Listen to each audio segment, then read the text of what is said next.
अल्हम्दुलिल्लाहि रब्बिल आलमीन वल आकिबतु लिल मुत्तकीन वस्सलातु वस्सलामु अला सय्यदिल अंबिया वल मुरसलीन व अला आलिहि व अस्हाबिहि अजमाइन अम्मा बाद। आऊज़ु बिल्लाहि मिनश शैतानिर रजीम बिस्मिल्लाहिर रहमानिर रहीम।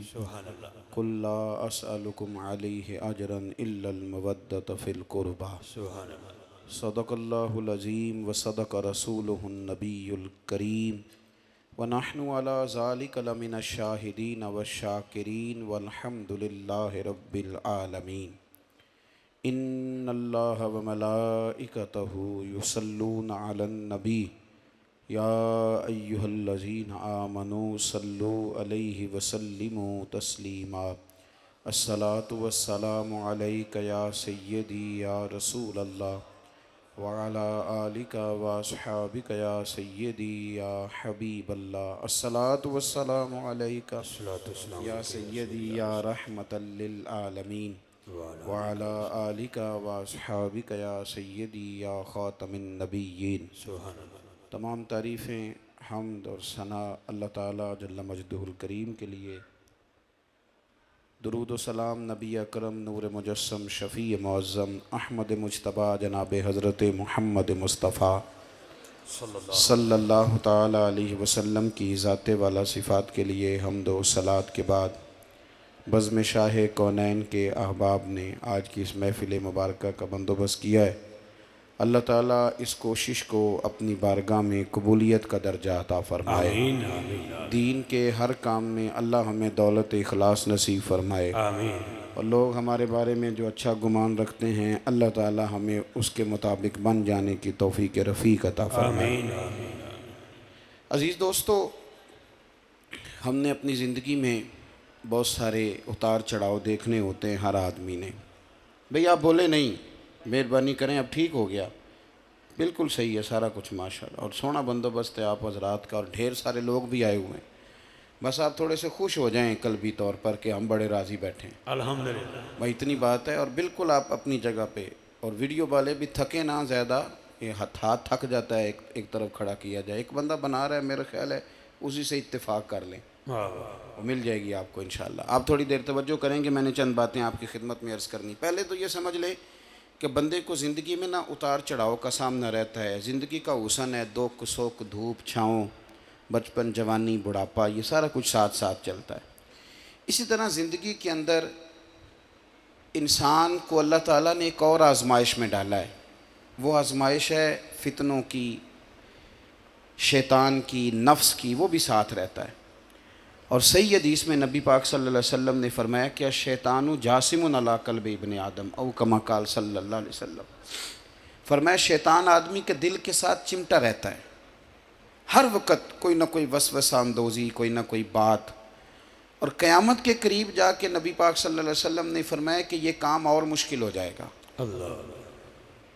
आज आप देख लेना, आपकी राय महफ़िल में आने से पहले और थी, अब आप बैठे हुए हैं तो राय और है। क्या बात है। और थोड़ी थोड़ी देर के बाद ये बदलती रहेगी। ये इंसान का मिजाज है। और अल्लाह के रसूल सल्लल्लाहु अलैहि वसल्लम ने फरमाया इसका ये मिजाज फितनों के दौर में, ये सही हदीस है बुखारी मुस्लिम में, मिशकात में, फरमाया ये दौर इतना सख्त हो जाएगा, इतना इसको ज़्यादा आजमाइश से गुज़रना पड़ेगा। ये हुजूर की हदीस है और ये हमारी जितनी भी कैफियत है उनकी अक्कासी करती है। हुजूर फरमाते हैं सवेरे बंदा मोमिन होगा तो शाम को काफिर हो जाएगा। यानी इस तरह का फितने, यानी बिल्कुल ठीक खुश अकीदा बंदा था। अभी सवेरे महफिल में बड़ी खूबसूरत बातें सुन रहा था, कर रहा था, लेकिन शाम काफिर हो जाएगा।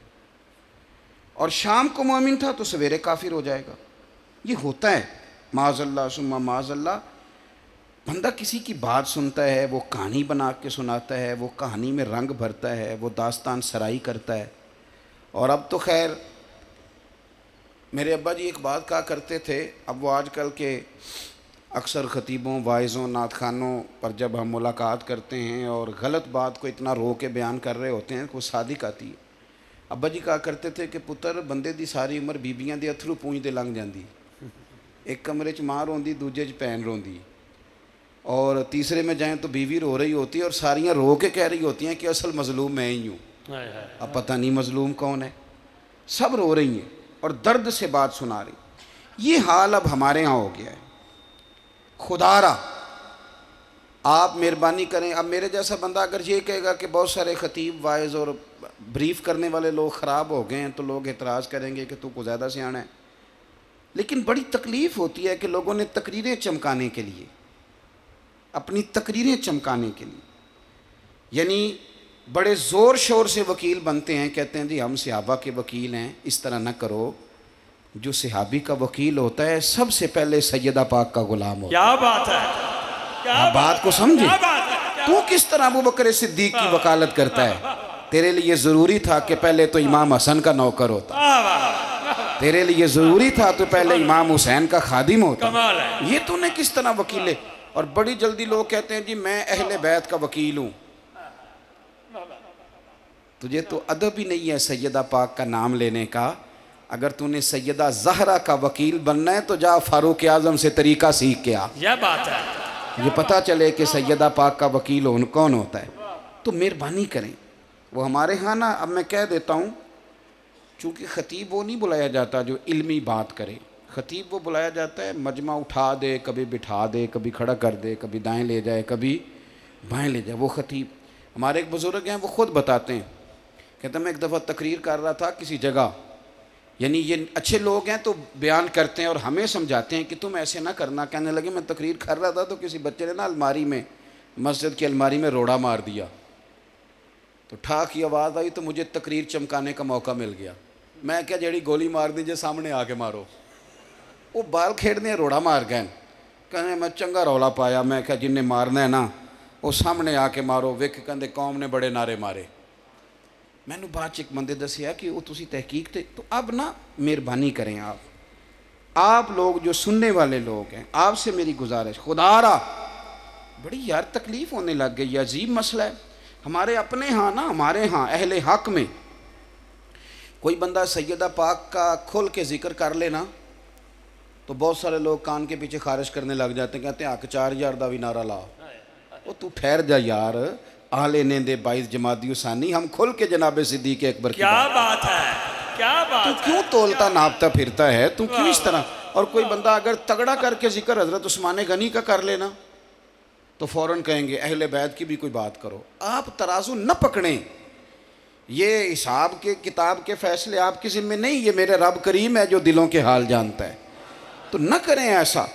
हमारे ज़िम्मे क्या आया है, हम जो अवाम हैं हमारे ज़िम्मे क्या आया है, हमारे ज़िम्मे ये आया है कि हमने अदब करना है, हमने एहतराम करना है, हमने ग़ुलामी करनी है, हमने ड्यूटी करनी है। सुन लो अच्छे तरीके से और याद रखना।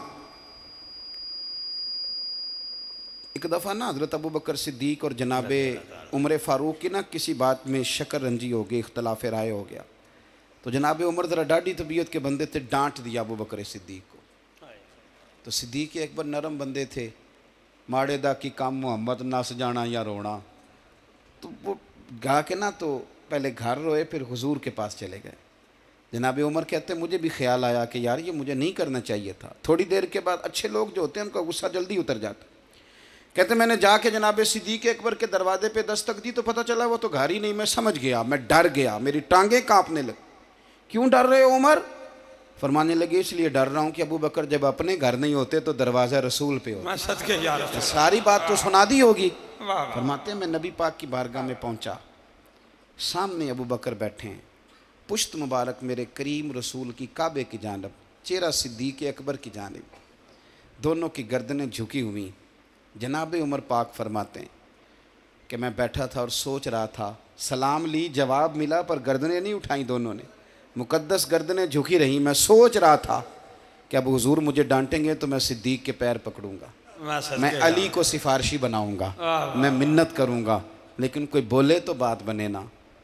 कहते हैं जब देर हो गई, ये सुकूत भी बड़ा मुश्किल होता है। ओहो, अगर कभी वो चुप कर जाए तो ये भी बड़ा मसला है, महबूब भी चुप कर जाए। कहते मैं बड़ा परेशान हुआ, जब मेरा कलेजा मुंह को आया ना तो जनाब उमर कहते मैं बोलने लगा तो आंसू मेरे पहले निकल गए। अल्लाह अकबर। तो मैंने रो के कहा सोनिया भूल गया था मैं गया था अबू बकर के घर माफ़ी मांगने, पर ये यहाँ आ गए। ये मेरे दोस्तों, इसे मेरी तकरीर न समझना, मेरे रसूल पाक के ये असल लफ्ज़ आपको किताब में मिलेंगे। आप तबक़ात इब्न साद उठा के देखें। जनाब उमर कहते हैं मैंने अर्ज़ की हुजूर मैंने गलती समझ ली थी, मैं गया था अबू बकर के घर, हुजूर मैं भूल गया था। फरमाते हैं नबी पाक ने जब गर्दन मुबारक उठाई तो हुजूर की दाढ़ी आंसुओं से भरी हुई थी। और लफ्ज़ क्या थे? फरमाया उमर तुम मेरी खातर मेरे अबू बकर को माफ़ नहीं कर सकते थे।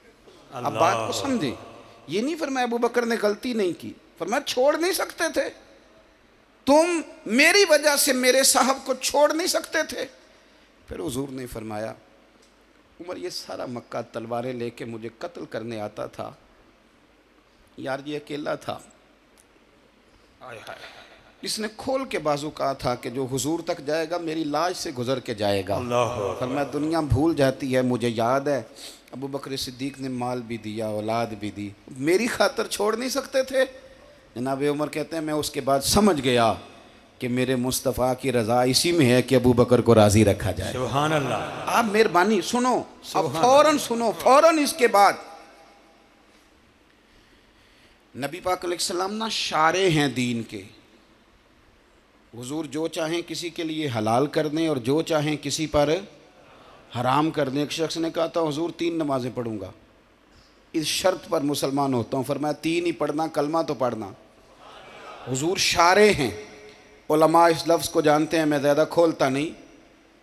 हर शख्स को इजाज़त है, अगर वो हुकूक अदा कर सकता है तो एक वक्त में 4 निकाह करे, उसे इजाज़त है।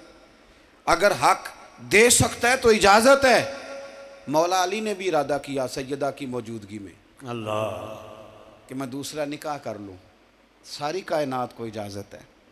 तो सैयदा फ़ातिमा के दिल को न तकलीफ़ हुई, दौड़ी आई हुजूर की बारगाह में। बीबी साहिबा ने ज़िंदगी भर खुल के कोई बात नहीं की, आज भी आई तो चुप करके बैठ गई। बेटियां बड़ी प्यारी होती हैं, अब्बा ही इन्हें बिगाड़ता है, लाड अब्बा ही देखता है, क्या करें मजबूरी है। तो फिर मैंने देखा है बड़े बड़े सियाने अब्बे सगी बहन के बेटे को भी रिश्ता दे के ना, चाहे पाला भी भांजा खुद ही हो, तो घर जाके माफ़ी मांगते हैं, पुत्र जिन्नी भी ख़राब ही ना मेरी वजह तो ही, हाय हाय थोड़ा ख्याल फरमाई। बेटी मामला बड़ा अजीब है ना जी। तो सरवरे कायनात के पास सैयद आई तो थोड़े आंसू आंखों में आए। फरमाया फ़ातिमा क्या हुआ? अर्ज़ की हुजूर कुछ भी नहीं, सबको जायज़ है तो अली को भी तो जायज़ है ना, निकाह करना चाह रहे हैं। हुजूर ने खुतबा दे दिया, मस्जिद में लोग जमा कर लिए। आज किस लिए इज्तिमा है? जिहाद की तैयारी है, कोई नई आयत आई है, फरमाया आओ सारे मस्जिद में। खुतबा कितना मुख्तसर सा, तवज्जो है मेरे भाइयों की, बिस्मिल्लाह इधर देखो, मेरे मुख्तसर सा खुतबा, 2 हरफी बात। हुजूर फरमाने लगे भाई मेरी बात गौर से सुन लो, ये जो फातिमा है ना ये मेरे जिगर का टुकड़ा है, बिदात मिन्नी है, ये मेरे जिगर का टुकड़ा है। जिसने इसे राज़ी किया उसने मुझे राज़ी किया, और जिसने इसे नाराज़ किया उसने मुझे। ख़त्म हो गई बात, 2 हरफी बात। हज़रत मौला अली कहते हैं बाकी सारे एक दूसरे का मुंह देख रहे थे कि आज इस खुतबे की क्या ज़रूरत, तो मुझे तो समझ आ रही थी ना। शेर खुदा कहते हैं मैं चुपके से उठा और सैयदा के पास गया, मैंने कहा मैंने तो बात ही की थी, तू पहुँच ही गई है। कहते हैं इतनी देर में हुजूर भी आ गए। फरमाया अली सुन, सब के लिए दूसरा निकाह जायज़ है, पर जब तक मेरी फातिमा है तेरे लिए जायज़ नहीं, तू नहीं कर सकता, तेरे लिए जायज़ नहीं। जनाब सिद्दीक़ अकबर के लिए रसूल पाक ने कहा मेरी वजह से छोड़ नहीं सकते थे, सैयदा पाक के लिए फरमाया जब तक मेरी बेटी है तेरे लिए जायज़ है। इधर सुनो, कुरान मजीद ने कहा कुल्ला असअलुकुम अलैहि अजरा। हम आयत तबर्रुक के लिए हमारे यहाँ पढ़ी जाती हैं और तबर्रुक के लिए सुनी जाती हैं। कायनात का बहुत बड़ा अदीब शायर सारे बंदे इकट्ठे कर ले तो जो 2 लफ्ज़ कुरान पाक ने अहले बैत की शान के लिए कह दिए, मुकाबला नहीं हो सकता। बात को समझे। किसी दरवेश ने कहा था असलां नाल जे नेकी करिए तो वो नस्लां ताक नहीं भुल दे, ये तो बेअसलां नाल नेकी करिए तो फुल कंडियां नाल तुल दे। इंसान कभी भी, हुजूर ने फरमाया मल्लम यशकुरुन्नास वल्लम यशकुरुल्लाह, जो बंदों का शुक्रिया अदा नहीं कर सकता उसने अल्लाह का भी कोई नहीं करना। और अगर आम बंदे का शुक्रिया अदा नहीं हो सकता तो मदीने वाले रसूल का हो सकता है। सुभान अल्लाह। सहाबा ने आंखों से देखा था हुजूर को ताइफ में पत्थर खाते। मैं आपको एक बात अर्ज करूं, आज भी दीन का काम मुश्किल है, आसान नहीं। मदरसे बनाना हमारी मजबूरी है। मदरसे नहीं बनाएंगे तो आपको हाफिज़ कैसे मिलेंगे? तरावी कौन पढ़ाएगा? जुमा कौन पढ़ाएगा? लेकिन जिस जगह आप मदरसा खोल लें वहीं काम शुरू हो जाता है कि ना पैसे खा लाए, फलाना पैसे खा गया, फलाना पराडो पे आ गया। ये मजबूरी है। 101 ताना आपके हिस्से में आएगा। कोई बंदा भी है, वो कोई भी है। लोग रज़वी साहब की कार भी गौर से देखते हैं। अब मेरा मतलब ये है कि एक बंदा वहाँ से चला है, यहाँ तक आया है, तो उसने उसमें पेट्रोल तो डालना ही है, मजबूरी है। अगर इनसे आप कहें कार ना रखें तो बस पे आएँ, तो ये कल कहाँ थे जी आप? रात में नीला में था, दिन को लाहौर में था अभी। तो अब कैसे पहुँचेंगे ये? लेकिन ये कि वो उस कार को साबित कैसे करें, ये भी एक मसला है कि कित्थों लाइए, क्या करें, कहाँ कहाँ। मैं रात बखर था, मैं सुबह शहरी में आया हूँ, और मेरा बेटा जो सबसे छोटा है वो सोने भी नहीं देता। वो कहता लोगों वास्ते गया सुन, मेरे वास्ते भी उठो ना। ऐसे ही। तो मैं उसे बड़ा समझाता हूँ कि लोगों वास्ते नहीं, रब रसूल वास्ते गया सा। लेकिन अब वो 2.5-3 साल का, उसे कौन समझाए? वो जगा लेता है, दिन को सोने नहीं देता। फिर ये कि 125-150 तालिब इल्म है मदरसे में, मेरे लिए भेजे हैं लोगों ने। वो कहते हैं तुहाडे वास्ते आए हैं। अब ये सारी चीज़ें साथ हैं, सारी चीज़ें। और मैं नशाई साहब की मजबूरी भी समझता हूँ। मैं जितना मर्जी भी कहूँ 9 बजे तकरीर कराएं, ये नहीं करा सकते। मैं समझता हूँ महफिल कराने वाले की भी अपनी मजबूरी। इन सारी चीज़ों के बावजूद आपको दीन का काम करना है, इसके बावजूद आपको मैदान में रहना है। आपको आज इतना मुश्किल है, आप यकीन करें, उलमा के बच्चे आलिम नहीं बनते। वो कहते हैं अब्बा हमने देखा है आपको ज़िंदगी गुजारते, आपको देखा है हमने ड्यूटी करते, लोगों के ताने। आज इतना मुश्किल है, लेकिन हज़रत ज़ैद बिन हारिसा कहते हैं मैंने आंखों से देखा था हुजूर को रोड़े खाते। हमें कोई रोड़ा नहीं मारता, हमें तो लोग फूल डालते हैं। मैंने आंखों से देखा मुस्तफ़ा को रोड़े खाते, मैंने आंखों से देखा हुजूर का खून बहते। और कहते हैं मैंने प्याला दिया पानी का नबी पाक को ताइफ के दिन। मैंने जब हुजूर के सामने प्याला किया तो मैंने देखा हुजूर पीने लगे तो पानी का रंग भी सुर्ख हो गया, खून के कतरे उसमें भी मैंने गिरते देखे। नबी पाक सल्लल्लाहु अलैहि वसल्लम बदर भी गए, हुजूर ओहद में भी गए, अल्लाह के रसूल सल्लल्लाहु। आज तो पीरों के बच्चे मौजें कर रहे हैं ना, इनकी तो गाड़ी का दरवाज़ा भी कोई और खोलता है। ब फ़कीरी पता नहीं किस चीज़ का नाम रख लिया है, ना इल्म ना फजल ना। बल्कि मैं तो कई दफ़ा परेशान हो जाता हूँ कि यार आप जिंदा कैसे, ज़मीर को कैसे मुतमईन करते हैं? आप दीन की मसनद पे बैठ गए, अलिफ बात तासा आता नहीं, अपने आप को कैसे राज़ी रखते? रसूल कायनात के सामने, सहाबा के सामने वो सारे दुख नबी पाक ने देखे। हुजूर की जो बड़ी साहिबजादी है ना, सरकार की 4 बेटियां हैं, सबसे बड़ी का नाम है सैयदा ज़ैनब, उसके बाद है सैयदा रुकैया, और तीसरी हैं सैयदा उम्मे कुलसूम, और चौथी हैं सैयदा तैयबा हज़रत फ़ातिमा ज़हरा रज़ियल्लाहु ताला अन्हा। हज़रत ज़ैनब आ रही थी मक्का मुकरमा से मदीना तैयबा, तो एक शख्स ने ना, काफिर ने उनको नेज़ा चुभोया घोड़े को, तो घोड़ा तेज़ भागा, सैयदा ज़ैनब गिर गई। पेट मुबारक में बच्चा था, वो बच्चा भी आपका इंतकाल कर गया। कुछ महीने आप बीमार रहीं और फिर आप विसाल कर गईं। मेरे महबूब के सारे ख़ानदान ने, सारे ख़ानदान ने कुर्बानियाँ दी। सैयदा ज़ैनब उस ज़ख़म की वजह से इंतकाल कर गई। वही बंदा नेज़ा मारने वाला फ़तेह मक्का के दिन चेहरे पे नकाब डाल के आ गया और हुजूर के सामने बैठ के कहने लगा बहुत बड़ा दुश्मन भी आ जाओ तो माफ़ कर देते हो। तो हुजूर ने फरमाया तू चेहरे से कपड़ा हटा, बेटियां भूला नहीं करती, तू कलमा पढ़, मैं तुझे भी माफ़ करने को तैयार। ये सारे रंग सहाबा ने देखे, सारे। और जिस दिन हुजूर बदर को जा रहे थे ना, मैं फ़ोन कर देता हूँ मैं नहीं आ सकता, मेरे घर में फ़लाना बीमार है। हज़रत रुकैया बीमार थी। हुजूर बदर में जब जा रहे थे तो बेटी के सराहने खड़े थे, तो शहज़ादी तप रही थी। तो नबी पाक ने हज़रत उस्मान को, दामाद को बुला के कहा उस्मान 2 ही जा सकते हैं, या मैं जा सकता हूँ या तू जा सकता है, मेरी बेटी मेरी धी बीमार है। हज़रत उस्मान ने कहा नहीं जा सके। बदर में हुजूर जिहाद के लिए गए थे, और अपनी बेटी का जनाजा नहीं पढ़ सके। हज़रत रुकैया को हज़रत उस्मान कहते हैं मैं दफन करके आ रहा था जब नबी पाक सल्लल्लाहु अलैहि वसल्लम बदर से। ये सारे रंग सहाबा ने देखे, ये सारा अंदाज़ देखा। एक होती हैं जिस्मानी तकलीफ़ें, एक होती हैं रूहानी तकलीफ़ें।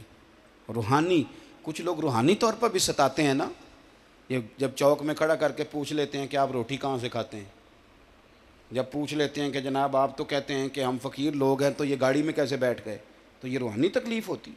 यहाँ भी हिसाब दें, एक तो सरकार को तकलीफ़ें दी गई जिस्मानी, एक आसाबी रूहानी। सैयदा तैयबा ताहिरा मुहद्दिसा हज़रत आयशा सिद्दीक़ा रज़ी अल्लाह ताला अन्हा सैयदा पाक पे माज़ अल्लाह सुम्मा माज़ अल्लाह नकले कुफ्र, कुफ्र न बाशत इल्ज़ाम लगा दिया। कितनी तकलीफ़ सही मेरे नबी पाक। ये सारे रंग सहाबा ने देखे, तो जब उन्होंने सोचा ना चलो और कुछ नहीं कर सकते, थोड़ा नजराना ही पेश करें, और वो नजराना लेके जब दरवाजे पे गए तो इन सारी तकलीफ़ों के सबब से शौक हुआ, इधर देखो मेरी तरफ, शौक हुआ कि हुजूर आपने इतना कुछ किया है। हमारा तो अब्बा कहता है मैंने 30 साल सऊदी अरब में गुजारे, ये नेकी भी गिनवाता है। हमारा तो भाई कहता है तेरा ब्याह मैंने किया था। हमारा तो पड़ोसी कहता है कि मैंने तुझे जगह दी थी 2 फुट। हर बंदा नेकियां गिनवाता है, और हमारे जिस्म पर तो इतने बाल नहीं जितने मुस्तफ़ा के एहसान है। अल्हम्दुलिल्लाह, इतना कुछ रसूल पाक ने दिया। और सहाबा थोड़ा नजराना लेके गए तो पता है हुजूर को, हुजूर ने क्या फरमाया, अल्लाह ने आयत क्या नाज़िल की, फरमाया महबूब इनसे कह दो ला अस्अलुकुम अलैहि अजरा, मैं तबलीग दिन पर तुमसे कुछ नहीं मांगता। सोने हमने इतनी तकलीफ़ें देखी हैं, हमें फूल तो पेश करने दें, ये नजराना तो पेश करने दे, कुछ तो करने दे।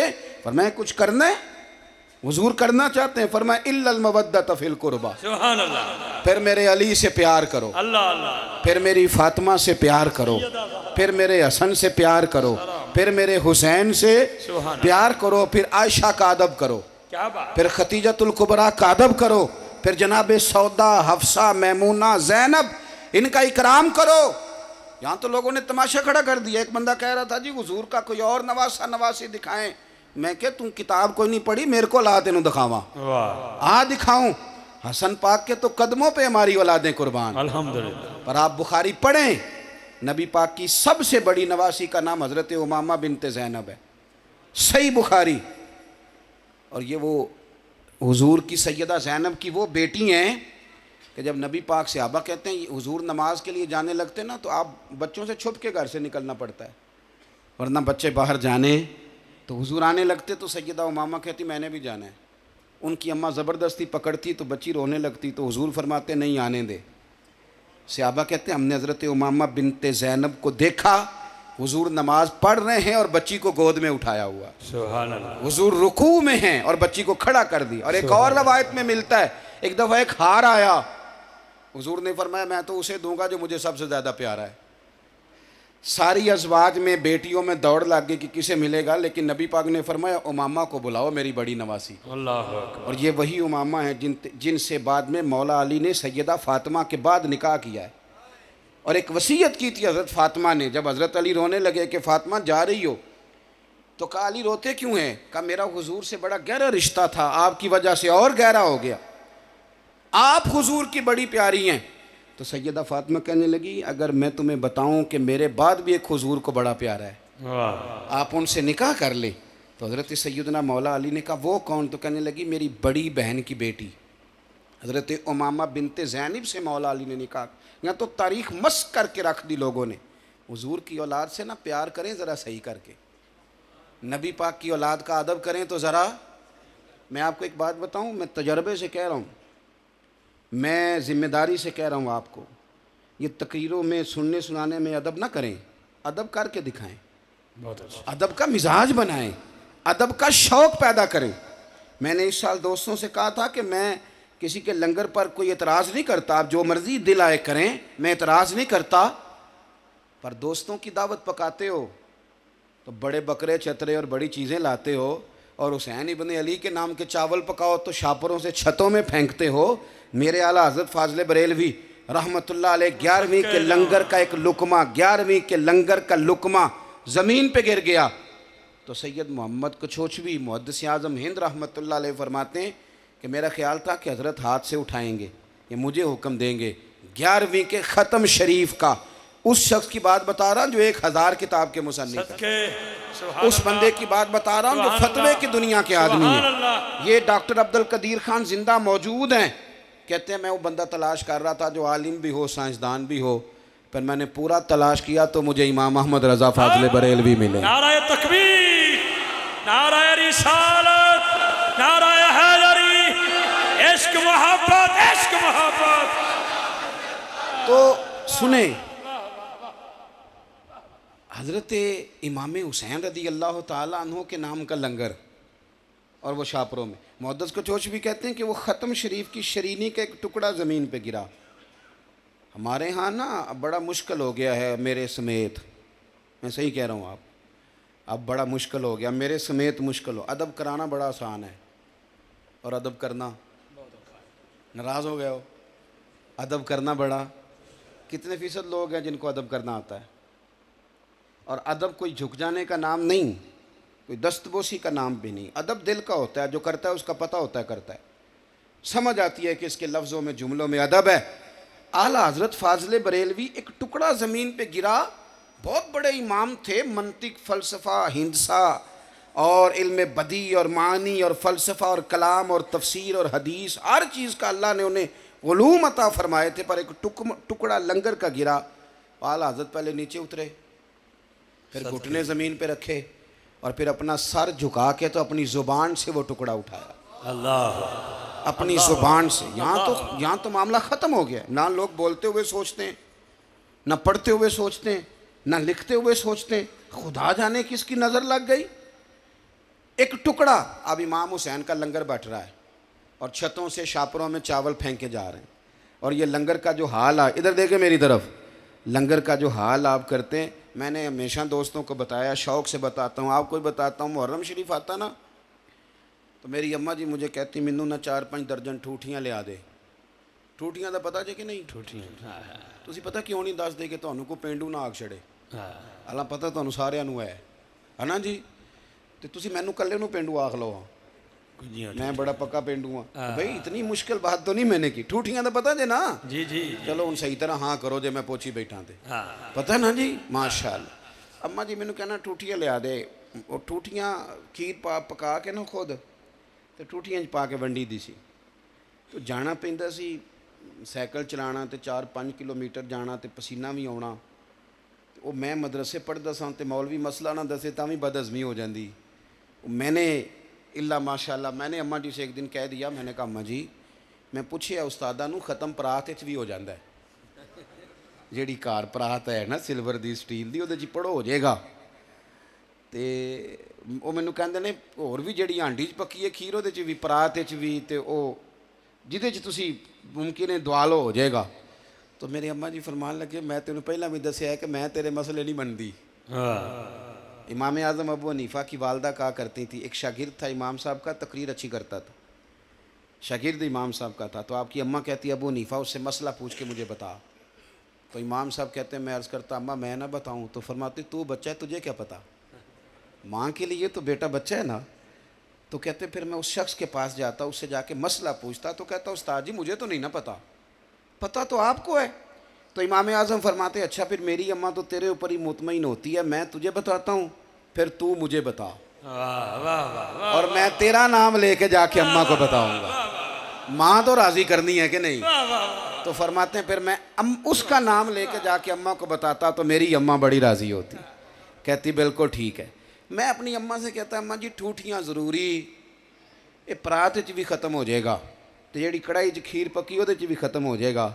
वो फरमाते तू पैसे फड़ तो साइकिल कढ़ ते ठूठियाँ लिया। एक दिन मैं ज़्यादा ही ज़रा मैंने जोश में कहा, मैं क्या अम्मा जी मैनू कोई हिकमत भी दसो ना ठूठियाँ दी की है, ये ठूठियाँ 10 मुहर्रम दा ख़त्म, इमाम हुसैन दा कदों को ज़रूरी है, वाजिब है, क्यों ठूठियाँ? तो मेरी सादी अम्मा, यार यकीन करें ये कच्चे मकानों वाले रहने वाले लोग ना अकीदों के बड़े पक्के होते थे। ये लोग तो अब जो हवालों वाले हैं वो कभी कोई हवाला निकाल के ले आते हैं, कभी कोई हवाला निकाल के ले आते हैं, कहीं खड़े ही नहीं होते। वालदा साहबा ने बड़ा खूबसूरत जुमला कहा, कहने लगी पुत्र हिकमत कोई नहीं, असी अनपढ़ बंदे हैं, सानू हिकमतां दा की पता है, बस इन्ना पता है कि जे किसी ਨੂੰ हुसैन दे नां दी खीर दवीए फिर भांडा वापस नहीं मंगना। जो दे दिया सो दे दिया। नाराए रिसालत, नाराए हैदरी, नाराए तहकीक, मज़हब हक अहले सुन्नत व जमात। मैं कहता हूँ कि प्यार का कोई रंग भी तो बनाओ ना, प्यार का कोई रंग भी तो बताओ, बनाओ ना। हमें अहले बैत से प्यार है तो रंग क्या है? आंदा मैं 5000 दें या कारी साहब खत्म दुआ देंगे, ये रंग है प्यार का। आपको अहले बैत से प्यार है, सैयदा पाक का नाम आए तो आपकी गर्दन झुक जाए, इमाम हसन हुसैन का नाम आए तो तबीयत ठंडी हो जाए, रसूल पाक सल्लल्लाहु ताला अलैहि वसल्लम की औलाद का तज़किरा आए तो आपका दिल ना अंदर से गवाही दे कि मुझे ना प्यार है, मुझे ना मोहब्बत है। मैंने एक दफ़ा ना, एक PhD स्कॉलर हैं, तो मुझसे उन्होंने कहा कि मुझे कुछ किताबें दरकार हैं, तो मैंने उनको किताब दी। उनका छोटा सा बच्चा बड़ा खूबसूरत, तो बच्चों के साथ तारफ़ आपका यही होता है कि नाम क्या है, कौन सी क्लास में पढ़ते हो, भाई इतना ही तारुफ होता है। तो मैंने उस बच्चे से पूछा इसका नाम क्या है, तो PhD स्कॉलर बंदा और पेंट शर्ट में बंदा और क्लीन शेफ आदमी, मैंने कहा इसका नाम क्या? कहने लगा पीर साहब इसका नाम है ग़ुलाम हुसैन। अब आजकल के दौर में बच्चे का नाम, ये बहुत बड़ी शहादत है ग़ुलाम हुसैन नाम रखना, लेकिन जो दौर है उसमें तो लोग कहते हैं जी कोई प्यारा सा नाम बताएं, तो ग़ुलाम हुसैन तो लोग समझते हैं शायद माज़अल्लाह पुराने नामों में से नाम है। मैंने उसे कहा कि यार ग़ुलाम हुसैन नाम, मुझे बड़ी खुशी हुई, बड़ा दिल ठंडा हुआ, पर तूने ग़ुलाम हुसैन नाम रखा है? कहने लगा जी बचपन से इमाम हुसैन की तारीफ़ें सुन रहा हूँ, और जब मंगनी भी नहीं ना हुई थी तब सोचा था कि रब पुत्र देगा तो नाम ग़ुलाम हुसैन रखना है। अब कभी कभी ना क्लीन शेप बंदा भी रुला देता है, मुझे उसने बड़ा रुलाया, वो चला गया। पर मैंने कहा यार दावा मेरा ही है कि पग चूँकि मैं बद्दी है तो इश्क भी सारा मेरे को लिए, दावा मेरा ही है। लेकिन हाँ कुछ ऐसे भी हैं, कुछ ऐसे भी हैं। कब देखे ना, जवानी में तो बंदों की ख्वाहिशें और होती हैं, शादी से पहले तो ख्वाहिशात और होती, लेकिन इसकी शादी से पहले ख्वाहिश है कि अल्लाह पुत्र दे तो नाम मैंने ग़ुलाम हुसैन रखना है। आप सैयदा तैयबा, और एक बात सुन लें अच्छी तरह से, अच्छी तरह सुन लें, सारी ज़िंदगी बंदा जब बालिग हो तो कोई नमाज कज़ा ना करे और हर साल हज करे और ज़कात खोल के दे और सारा साल सखावत करे और सारी ज़िंदगी सच बोले, बददयानती न करे, सारे काम करे और जाके ना तो सारे नफल हजर अस्वद के सामने पढ़े, लेकिन अगर अहले बैत से बुग़्ज़ रखे ना तो इन सारी नेकियों के बावजूद जन्नत में नहीं जहन्नम में जाएगा। ये बात है, ये बात को समझ लें अच्छे तरीके से। ये कोई फ़लसफ़ी मंतकी और बहुत बड़ा कामिल होने का माना ये है कि आप अदब छोड़ जाएं, अहले बैत का से प्यार करें और ज़रा ना खुल के करें और ज़रा शौक़ से करें और ज़रा ज़ौक़ से करें और आपकी ना कल्बी कैफियत बदले, आपका ज़ौक़ बदले। हज़रत अब्दुल्ला इब्न उमर ने एक दफ़ा हज़रत फ़ारूक आज़म से कहा था कि जनाब आप इमाम हसन हुसैन को डबल देते हैं, जब आप माल गनीमत बांटते हैं तो मुझे सिंगल देते हैं। तो हज़रत उमर फ़ारूक रदी अल्लाह ताला अन्हु, वो बंदा जो हर वक़्त जाहो जलाल जिनका मारूफ रहता है, जो दुर्रा मारें तो ज़मीन जलज़ला छोड़ जाए, इतना बड़ा आदमी, लेकिन हज़रत उमर फ़ारूक ने फौरी तौर पे कहा पुत्र तेरा और हुसैन का कोई मुकाबला नहीं, तेरा और हसन का कोई मुकाबला नहीं है। फरमाने लगे वो तो जिगर गोश है, रसूल है। अल्हम्दुलिल्लाह। तो अपनी तबीयत, अपने बच्चों का जहन बनाएं कि हमने रसूलुल्लाह की औलाद से प्यार करना है और ये बहस छोड़ दें। मैंने ना एक दफ़ा मेरे उस्ताद थे पीर सैयद मरातब अली शाह साहब रहमतुल्लाह अलैह, आप हज़रत ख्वाजा कमरुद्दीन सियालवी रहमतुल्लाह अलैह के खलीफा थे और हज़रत मुहद्दिस आज़म के शागिर्द थे। तो एक शाह जी आए, हम लोग जो थोड़ा बहुत, ये मैं अपनी बात कर रहा हूँ तालिब इल्मों की, कोई आलिम दीन खुदा रहा ऐसा ना समझे कि मेरे ये थोड़ा बहुत पढ़ना लिखना आ जाता है तो कुछ कहानियाँ भी फिर हमें समझ में आती हैं। मेरी तरह के लोगों का थोड़ा बहुत नाम हो जाता है तो वो कहते हैं बड़े बंदे मेरे नाथ इकट्ठे हुए ने, ये मुसीबत है। इस मुसीबत से भी निकलना, ये गलत फहमी है, इस गलत फहमी से भी थोड़ा सा बंदे को निकलना चाहिए। इसलिए कि बड़ा बड़ा उरूज होता है, फिर ओ पईयां दिस दियां कबरां जिन्हां ते फुल पे, उधरों कोई नहीं जी आमदाते, इधरों लखां गए। एक सैयद साहब का उन्होंने बड़ा अदब किया तो शाह जी क्लीन शेफ थे। तो मैंने ना उस्ताद जी से पूछा, मैंने कहा जनाब ये ने बड़ा एहतराम किया है तो फरमाने लगे, तवज्जो है मेरी बात पर? जी जी फरमाने लगे, पुत्र कुरान पाक का सफ़ा अगर कभी कीचड़ में गिर जाए तो क्या करना चाहिए? मैंने कहा जी करना क्या है? उसे उठाएंगे। कहने लगे नहीं सही बता, पैर रख के गुजरोगे। मैंने कहा जी अस्तगफिरुल्लाह, ये कैसे हो? कहने लगे तो कीचड़ में गिरा हुआ है, करना क्या है? मैंने कहा उसे उठाएंगे, धोएंगे, खुशबू लगाएंगे और चूमेंगे, ऊंची जगह रखें। कहने लगे इसका मतलब है कि खुदा न खास्ता गलती से कुरान का सफ़ा कीचड़ में गिर जाए तो रहता कुरान का सफ़ा ही है। मुझे फरमाने लगे अगली बात मैंने नहीं बतानी, घर जाके सोच लेना। अगली तो आप अदब करेंगे, इकराम करें, और कल्बी तौर पर और रूहानी तौर पर और दिली तौर पर। और क्या ख्वाजा साहब की बात याद आ गई। शाह साहब बताया करते थे, एक दफ़ा ना कुछ बंदे साढ़े हाँ ना नाराज़ ना होना, सोशल मीडिया बड़ी बीमारी लग गई है अब हमें। कहते ने जी इन्हें सऊदी अरब च असीं सैयद नहीं वेखे जिन्हें पाकिस्तान च ने। मैं क्या अरबी आउंदी आ? कहते नहीं। मैं कि कर्मा लिया तेनों तो टैक्सी वाले नाल भाड़ ही करना होंदा भी किन्ने रियाल लैणे नहीं ज़ियारत ते जान दे। तेनों ये पता लग गया भी उत्ते सैयद किन्ने ने। किस चक्कर में पड़े हो? अदब करना ड्यूटी, अदब करो। आप बहस कर रहे हैं, कभी बहस ना करें और निकल आएँ। चूँकि ये हमारे टीवी ने सिखा बहस दी है तो ख़राबी हो गई, ख़राबी। कभी हुजूर ख्वाजा कमरुद्दीन सियालवी रहमतुल्लाह अलैह की खिदमत में ना कुछ बंदे आ गए, उन्होंने कहा था शाह ख्वाजा साहब से कुछ मांगेंगे। तो जहाँ उतरे ना पीछे तांगे से, तो वहाँ उन्होंने इरादा कर लिया। फ्राडिया बंदा बड़े फ्रॉड कर लेता है ना, बड़ी कहानियाँ बना। और ये फ्राडिये बड़े ज़हीन होते हैं, अगर ये मुस्बत काम करें तो अल्लाह इनसे बड़ा काम ले ले। यही बात। ये ज़हीन लोग होते हैं लेकिन अपनी सलाहियत गलत जगह इस्तेमाल करते हैं। वो नीचे उतरे तो उन्होंने प्रोग्राम बना लिया कि मांगना तो है तो सैयद ना बन जाए।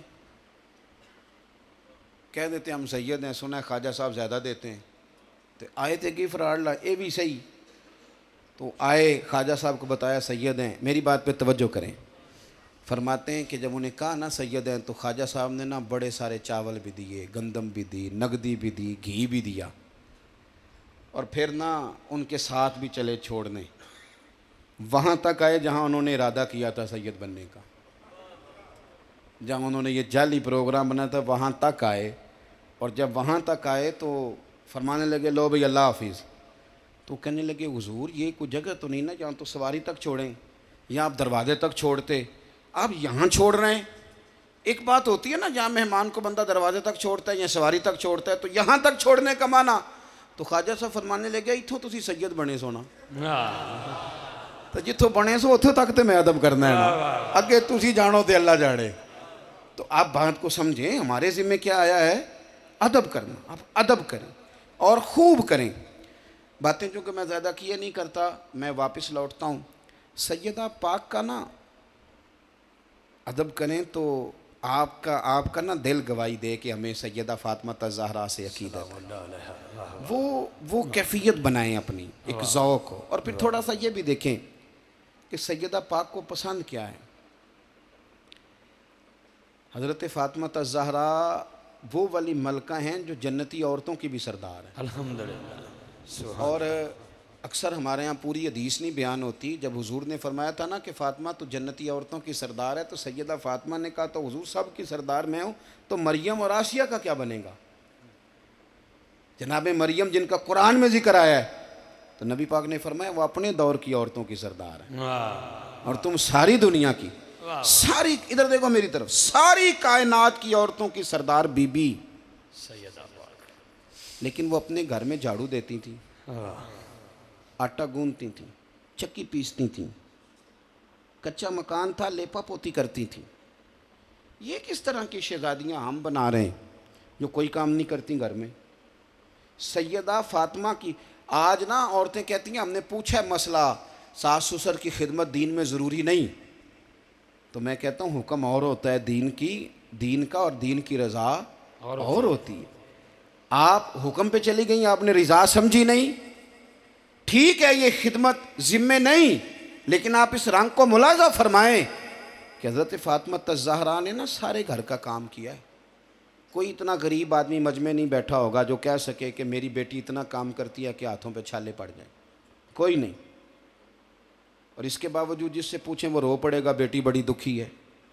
लेकिन सैयदा फ़ातिमा ज़हरा ने छाले आके नबी पाक को दिखाए।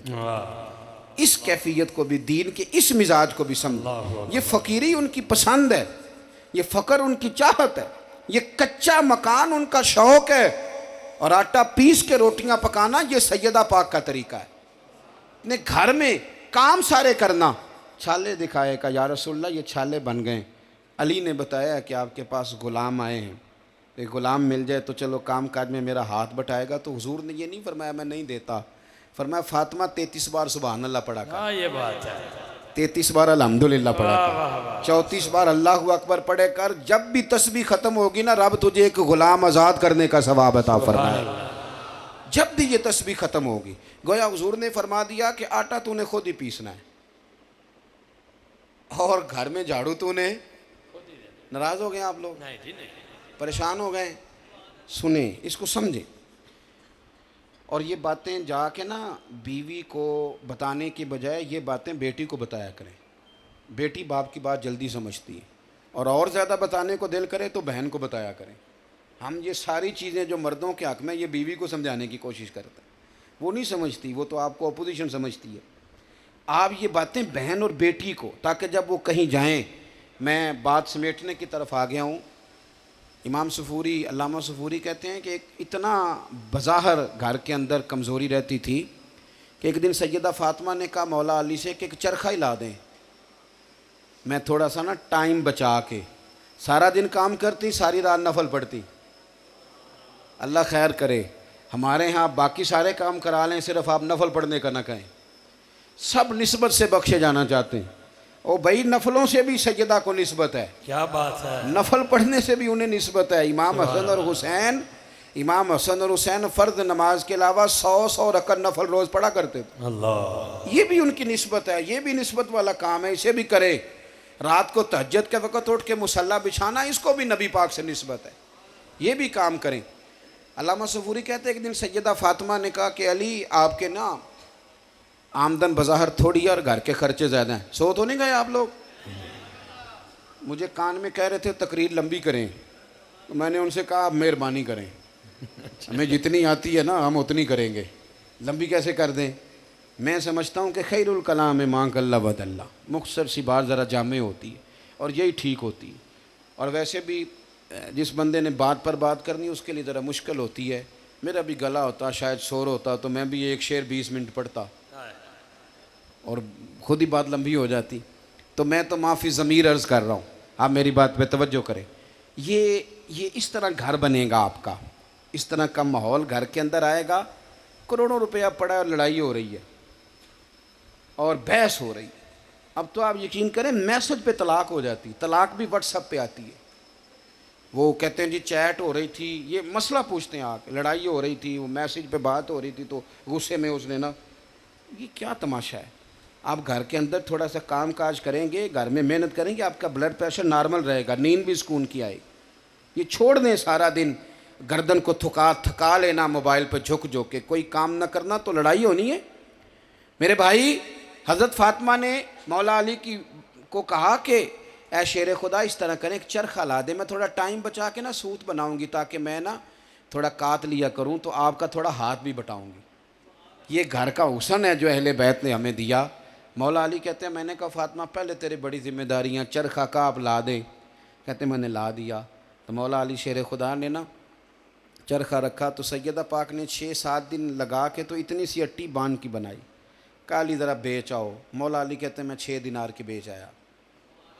औरतों की तबीयत होती है, कहते हैं छोटी सी लिस्ट सौदे की बना दी, का ये थोड़ा चीज़ें आने वाली हैं, तो ये चीज़ें आप ला दें।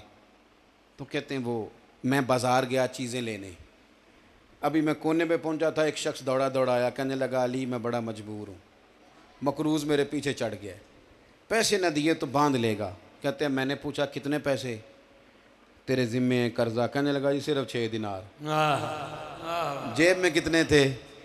ये बड़ा मुश्किल काम होता है, जितने हों उतने ही देने पड़ जाएं। तो हज़रत मौला अली, बस बात मेरी ख़त्म हो गई, तकरीर तकमील पे चली गई। हज़रत अली उल मुर्तज़ा शेर खुदा कहते हैं उस शख्स का चेहरा देखा, रोना धोना देखा, तो मैंने जेब में हाथ डाला, तो मैंने ना 6 दिनार निकाल के उसे दे दिए। अब सोच रहा हूँ फ़ातिमा खुश तो बड़ी होगी, अल्लाह के रास्ते में चले गए, पर बड़े दिन लगाए थे उसने काम करने में। कहते हैं इसी सोच में मैं मुड़ा तो एक आदमी दौड़ा आया, उसके हाथ में ऊँट की लगाम है। कहने लगा आप अली हैं? मैंने कहा हाँ। तू कौन है? कहने लगा मैं आपको जानता हूँ, मजबूरी बन गई है, मेरे पास 2 ऊँट हैं, मैंने सफ़र पे जाना है, एक मैंने बेचना है। तो हज़रत अली कहने लगे मेरे पास तो बाज़ार पैसे ही नहीं। कहने लगा आप उधार ले लें, मैं ना ले लूँगा पैसे आपसे, मुझे पता है आप दे देंगे। कितने का? कहने लगा 100 दिनार का। हज़रत अली कहते हैं वो बड़ी जल्दी में, पूरी बात भी नहीं सुनी, लगाम थमाई निकल गया। मैंने ऊँट की लगाम पकड़ी, ऊँट की लगाम पकड़ी तो मैं अगले कोने में गया तो एक बंदा और दौड़ा दौड़ा आया। कहने लगा अली ऊँट बेचना है? वाह सुभान अल्लाह। मैंने कहा बेचना है, कितने पैसे दोगे? कहने लगा जी एक ही बात करूँगा, सौदेबाजी नहीं, 160 दिनार। अल्लाह। तो मौला अली फरमाते मैंने उधार ख़रीदा तो 100 का और मैंने नगद भेजा 160 का। कितने वो मैंने उससे पैसे थामे।